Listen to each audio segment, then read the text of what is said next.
if you look slightly deeply at the difference between the BJP, the RSS, and us, the Congress Party, you will see that they stand for centralization of power and we stand for decentralization of power.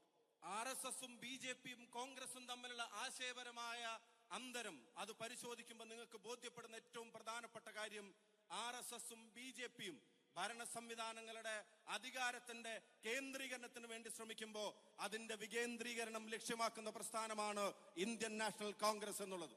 They want compliance from the people of India. They do not want to hear the voice of the people of India. അവരുടെ ആശയങ്ങൾക്ക് അടിമപ്പെടുന്ന ഒരു ജനതയാണ് അവർ ആഗ്രഹിക്കുന്നത്. അതല്ലാതെ ജനതയുടെ ശബ്ദം കേൾക്കാനും കേൾപ്പിക്കാനുമല്ല RSS BJP ആശയങ്ങൾ പ്രാധാന്യം കൊടുക്കുന്നത്.